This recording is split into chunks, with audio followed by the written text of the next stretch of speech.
Halo, Assalamualaikum warahmatullahi wabarakatuh. Kembali lagi ke channel G Quantum 95 guys. Kita lanjut part selanjutnya guys ya. Itu mengenai judul landasan memilih suami ya guys. Kita tambah lagi guys ya. Nikah landasan memilih suami guys. Memilih suami ini ada landasan ya guys. Berarti pembahasan ini direkomendasikan untuk kaum wanita ya guys ya. Tapi untuk kaum laki-laki pun nggak apa-apa juga, bagus juga kan. Mau tahu dengan setelah mempelajari hal ini, yang laki-laki bisa berubah juga guys ya.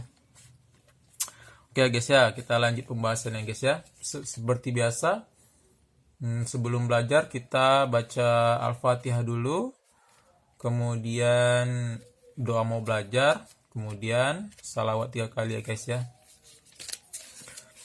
A'udzu billahi minasy syaithanir rajim. Bismillahirrahmanirrahim.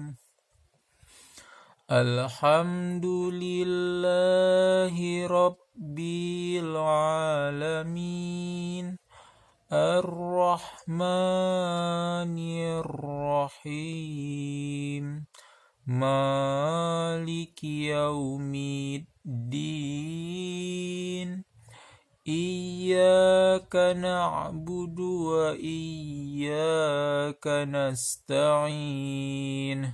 Ihdinas siratal mustaqim. صراط الذين أنعمت عليهم غير المغضوب عليهم ولا الضالين آمين. بسم الله الرحمن الرحيم. Allahumma asrah li sadri wa yassir li amri wa'hlul 'uqdatam min lisani yafqahu qawli. Rabbi zidni ilman warzuqni fahman. Allahumma salli ala sayyidina Muhammad wa ala alihi sayyidina Muhammad. Allahumma salli ala sayyidina Muhammad wa ala alihi sayyidina Muhammad. Allahumma salli ala sayyidina Muhammad wa ala alihi sayyidina Muhammad. Shadaqallahul azim. Oke guys, langsung aja kita membahas yaitu nikah, landasan memilih suami. Suami itu memiliki landasan untuk dipilih ya guys ya. Oke. Adapun landasan yang wajib diletakkan oleh setiap wanita di depan pelupuk matanya dalam menerima laki-laki yang mengajukan lamaran kepadanya, maka syarat, landasan dan pedoman yang pertama ialah agama. Tuh guys, landasan pertama itu guys, agama guys. Karena orang yang taat beragama jika menyukai wanita, maka ia memuliakannya. Jadi kalau orang beragama tuh guys, nah udah pasti dia tuh wanita tuh dimuliakannya guys. Jika ia tidak menyukainya, ia tidak menzaliminya. Kalau dia tak suka guys, dia tidak akan menzaliminya guys. Nah itulah kalau laki-laki itu taat beragama ya guys ya. Dia tidak ada menzalimi wanitanya. Kemudian Allah berfirman di dalam surat Al-Baqarah ayat 221 ya guys. Bismillahirrahmanirrahim. Wa thayyibatu lit-thayyibina wat-thayyibuna lit-thayyibat. Artinya, Sedangkan perempuan yang baik untuk laki-laki yang baik, dan laki-laki yang baik untuk perempuan yang baik pula. Orang yang baik-baik guys, dapat yang baik-baik juga guys. Tapi itu pula guys, tapi ada juga orang kan guys, dapat apa? Dapat laki-laki baik, perempuannya tak baik. Atau sebaliknya, ada juga dapat yang perempuan baik, laki-laki yang nggak baik. Itu gimana? Mungkin ada terjadi kayak gitu guys ya. Tapi kalau menurut saya guys, apalah tuh guys, mungkin itu jadi ladang pahala lah kan guys. Bagi yang menyabar kan, kalau sabar dia dapat pahala lah ya guys. Tapi kalau tak sabar guys ya, nah itulah intinya guys ya. Banyak bersabar lah kalau dapat yang nggak baik ya guys ya. Tapi kan kita menginginkan hal yang baik-baik ya guys ya. Makanya kita berusaha dan berdoa guys. Oke guys, lanjut ya guys ya.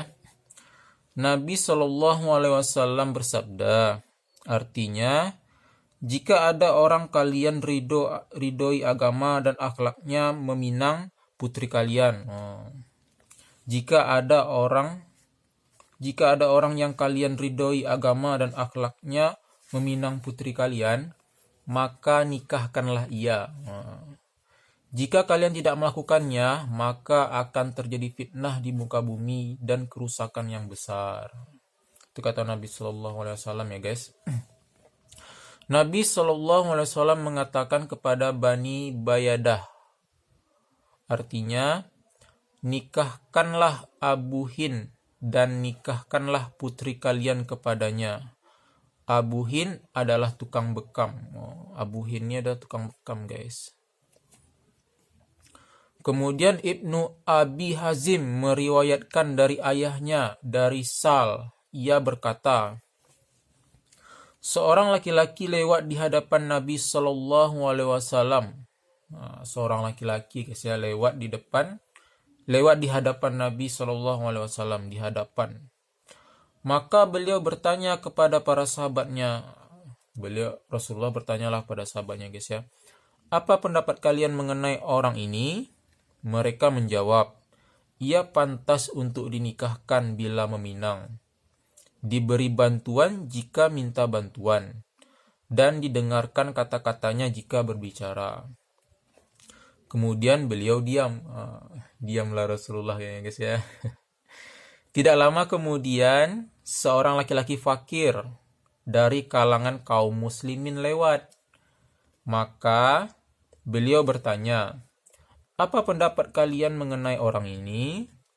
Mereka menjawab, sudah sepantasnya ia tidak dinikahkan bila meminang, tidak diberi bantuan jika meminta bantuan, dan tidak didengarkan kata-katanya jika berbicara. Itulah guys ya. Maka Nabi bersabda, orang ini lebih baik daripada orang semisal ini sepenuh bumi. Orang itu lebih baik guys. Orang ini lebih baik daripada orang semisal ini sepenuh bumi. Saudariku, agama adalah barometer yang bisa Anda gunakan untuk menilai laki-laki. Itulah guys, menilai laki-laki dari agama lah guys. Bukan harta atau ijazah yang dimilikinya. Bukan harta guys, bukan harta atau ijazah yang dimilikinya. Tapi bila ia memiliki harta atau keahlian di samping agama, maka itu suatu kenikmatan. Ibarat dia beragama, berharta, berat lagi ya guys ya. Memiliki keahlian lagi, buah banyak bonus itu guys. Mantap kali itu guys. Lebih bagus gitu lah kan guys. Orang yang taat beragama tidak boleh selamanya dikalahkan dengan orang yang memiliki model potongan rambut yang terbaru. Rambut yang terbaru. Atau orang yang memiliki model terbaru di dunia fashion. Yalah. Demikian pula tidak boleh dikalahkan oleh orang yang hafal nyanyian, tapi hatinya tidak hafal satupun ayat dari kitabullah. Atau satu hadis pun dari hadis-hadis Nabi Shallallahu Alaihi Wasallam.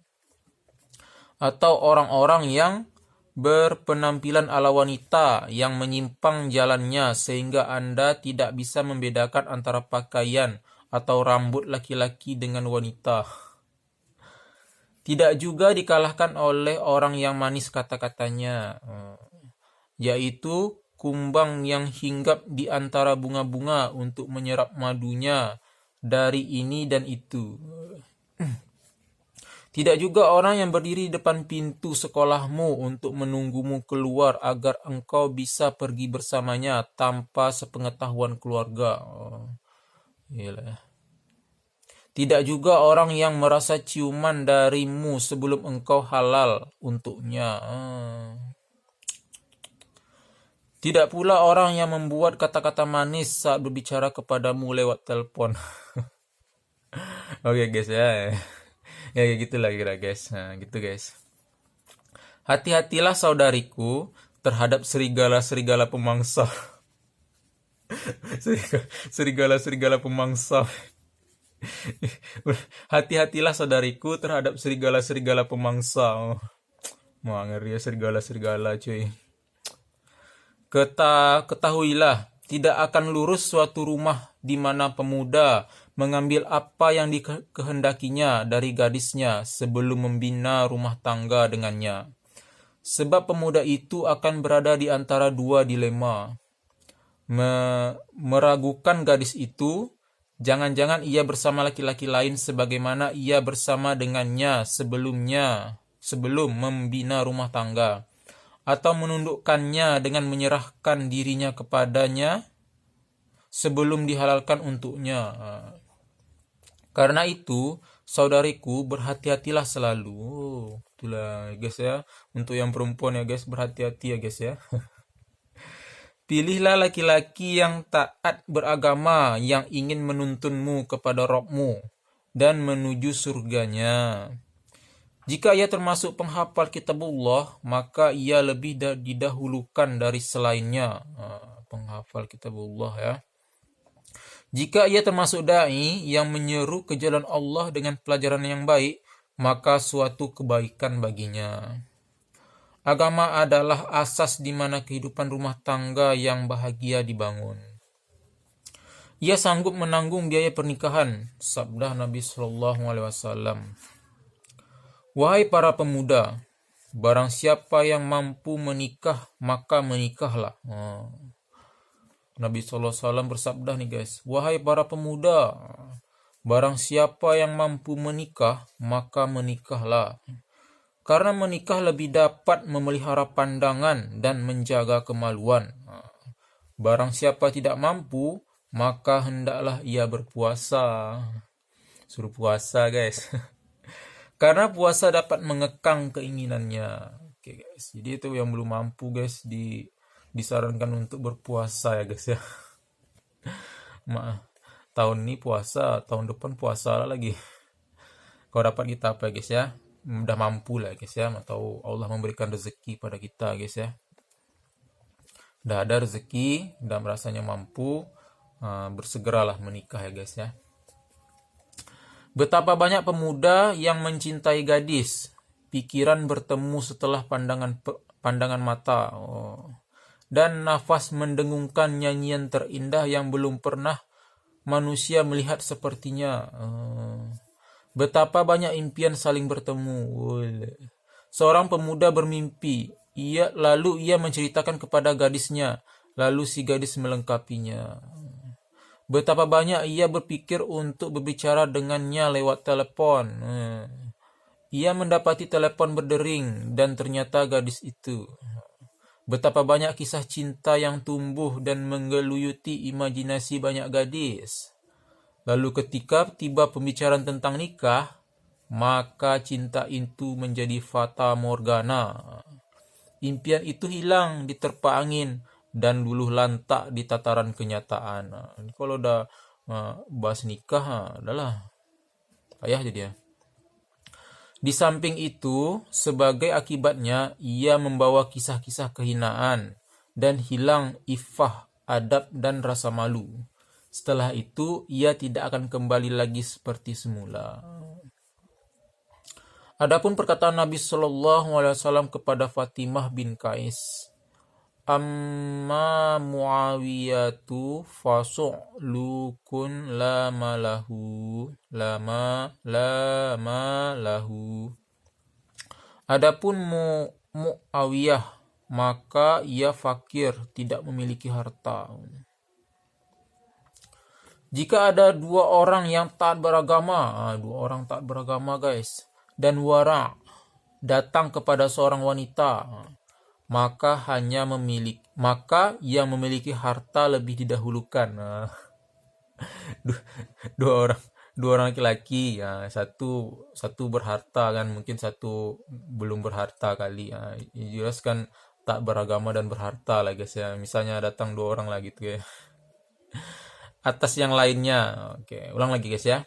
Jika ada dua orang yang tak beragama dan wara datang kepada seorang wanita, maka yang memiliki harta lebih didahulukan atas yang lainnya. Namun, orang yang tak beragama tidak boleh ditolak karena sedikit hartanya. Tak boleh pula ditolak guys. Dianjurkan juga agar suami itu belas kasih kepada istri, berdasarkan sabda Nabi Shallallahu Alaihi Wasallam mengenai ihwal Abu Jam. Amma Abu Jahmin fala yad'u asahu an atiqihi. Adapun Abu Jam, maka ia tidak menaruh tongkatnya dari pundaknya. Menurut ulama, yakni sering memukul wanita. Tak boleh memukul wanita ya guys ya. Dianjurkan agar suami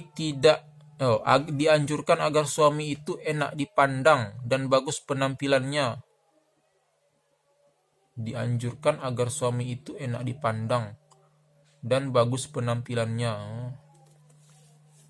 Ya, oke lah guys ya.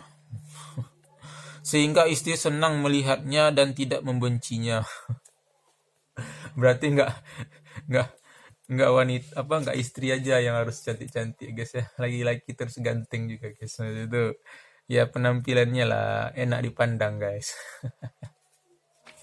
Oke. Ia seorang pemuda, ia lebih didahulukan daripada laki-laki tua yang lemah agar tercapai kesamaan pikiran dan perasaan.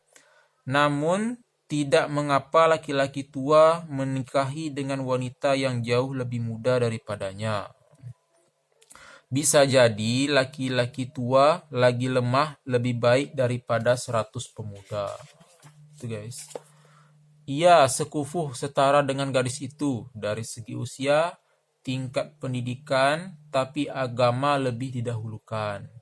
Kecerdasan, materi, fisik, dan semisalnya. Oke lah guys ya. Sama lah kayak dari pembahasan ini guys. Terbayang pula guys. Terbayang pula lah kalau saya punya anak perempuan ya guys ya.